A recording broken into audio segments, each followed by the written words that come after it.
আজ তোমাদের সাথে শেয়ার করব অন্যরকম একটা গল্প, একটা রাইস সেরেমনি মেকআপের গল্প।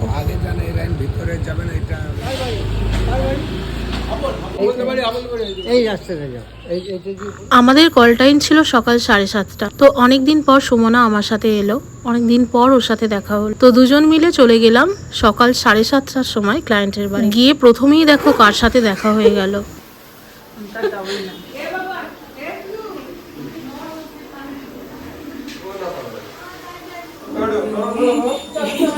ও তো একে দেখে ভীষণ ভয়ে পুরো কাঁপছে, কারণ দেখলেই ও প্রচণ্ড ভয় পায় এদেরকে।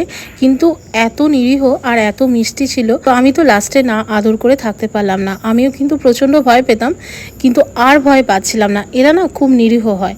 যাই হোক, দেখতে দেখতে ক্লায়েন্ট বসে গেল।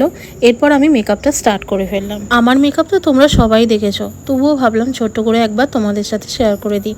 এটা হলো এমব্রোলাইসিসের ময়েশ্চারাইজার, যেটা ছাড়া আমি একেবারেই অচল। তো যাই হোক, আইব্রো কাটিং হয়ে গেল, এখানে বেস চলছে, ব্লেন্ডিং করছি। আজ আমি কিন্তু বেসটা পুরো বেস করেছি সফারেলের মিরাকেল ফাউন্ডেশন দিয়ে। সফারেলের প্রত্যেকটা ফাউন্ডেশন কিন্তু আমার ভীষণ ভীষণ প্রিয়। তো আজকে আমি বেসটা করছি সফারেলের মিরাকেল ফাউন্ডেশন দিয়ে, যার ফিনিশিংটা তোমরা দেখতে পাবে। এখানে আমার অ্যাসিস্ট্যান্ট জিজ্ঞেস করছিল যে তুমি দিদিকে কোথা থেকে পেলে। তো সেই রিভিউটাই, মানে কোথা থেকে পেলো সেটাই ক্লায়েন্ট ভিডিওতে বলছিল যে আমি দিদিকে কোথা থেকে খুঁজে পেলাম। তো সেটাই ক্লিপটা নেওয়া হচ্ছিল, যেটা আমি মিউট করে দিয়েছি। সাইডে সং আসছিল, তো সেই জন্য কপিরাইট ক্লেম হওয়ার ভয়ে আমি কিন্তু ভিডিওটাকে রিমুভ করে দিয়েছি, সরি সাউন্ডটাকে রিমুভ করে দিয়েছি। আমরা এখন বর্তমানে ভীষণ সব কিছু নিয়ে কিন্তু ফেসবুক কোথায় রিচ কমিয়ে দেবে সেটা নিয়ে কিন্তু ভীষণ ভয় পাই। সব থেকে বেশি ভয় পাই কিন্তু কীভাবে আমাদের ফেসবুকে ভিউয়ার্স বাড়ে।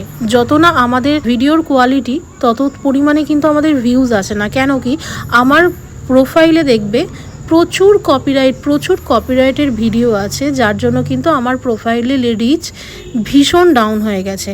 তো তার জন্য আমি এই মিউজিকের ব্যাপারটা নিয়ে এখন একটু সিনসিয়ার হয়েছি, যাতে কোনো সাইড থেকে কোনো রকম কপিরাইট মিউজিক যেন ইউজ না হয়। তো ওই জন্য আমি কিছু ক্লিপ আমি মিউট করে দিয়েছি। তো এখানে দেখো তো আই মেকআপটা কেমন লাগছে। এখানে বেসটা হয়তো অনেকটা সাদা সাদা লাগছে।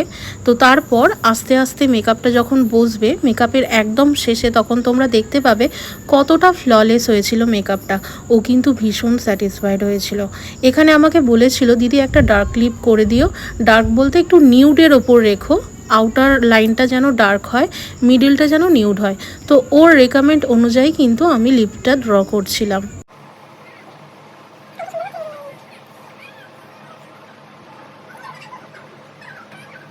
এখানে আমার লিপস্টিকটা ড্র করা হয়ে গেছে। এরপর যেটা আমি ইউজ করছি, রিকোডের এই ফিক্সারটা ইউজ করছি। এটা কিন্তু খুব ভালো, অ্যাফোর্ডেবল প্রাইসের মধ্যে কিন্তু ভীষণ ভালো ফিক্সার, যেটা আমি কিন্তু প্রত্যেকটা পার্টি মেকআপের ক্ষেত্রে ইউজ করি। তো দেখতে পাচ্ছ ফিনিশিংটা। তো এরপর আমি যেটা ইউজ করছি হাইলাইটার, যেটা ছাড়া মেকআপ একদমই অসম্পূর্ণ। আই মেকআপ আমি একদম নিউড রেখেছি, কোনো কিছু লাউডে যায়নি। জুয়েলারি পরানোর ভিডিওটা তোমাদের আগেই শেয়ার করেছি, একটা শর্টস রিলসে শেয়ার করেছি, তোমরা আগেই দেখে নিয়েছো। এই যে নেকলেসটা আছে, এটা আমি পরিয়ে দেখলাম, ওর যে গলায় পড়েছে দুটো একসাথে হয়ে গেছিলো, পুরো মিশে গেছিলো। তো ওই জন্য এই নেকলেসটা আমি বাদ দিয়ে দিলাম। আংটিটাও তোমাদের সাথে শেয়ার করে দিলাম। তো যাই হোক, এই হলো আমাদের ফিনিশিং। কেমন লাগলো অবশ্যই কমেন্ট করে জানিও। আর এরপর আমি যেটা করব সেটা হচ্ছে হেয়ারস্টাইল করতে গিয়ে কিন্তু ভীষণই প্রবলেমে পড়তে হয়েছিল। কিন্তু তোমরা দেখতেই পাচ্ছ যে ওর ফ্রন্ট হেয়ার ভীষণই কম, তাও তোমরা কিন্তু অনেকটাই দেখতে পাওনি, ভেতরে কিন্তু কোনো হেয়ার ছিল না, এতটাই ফাঁকা। তো যাই হোক, কেমন লাগলো ফিনিশিংটা বা কেমন লাগছে কমেন্ট করে জানাও। তো লুকটা কিন্তু ভীষণ ফ্ললেস এসেছিল। অনেকে আমায় জিজ্ঞাসা করো যে দিদি পার্টি মেকআপের রেঞ্জ তো অনেক কম থাকে ব্রাইডাল মেকআপের তুলনায়। হ্যাঁ, সেটা পার্টি মেকআপের রেঞ্জ সত্যিই ব্রাইডাল মেকআপের তুলনায় অনেক কম থাকে, কিন্তু তোমার মেকআপটা কিন্তু ব্রাইডাল মেকআপের কিছুটা কাছাকাছি হয়। তাহলে আজকের মতো এখানেই শেষ করি, আবার দেখা হবে নেক্সট কোনো ভিডিওতে। ততক্ষণের জন্য টাটা।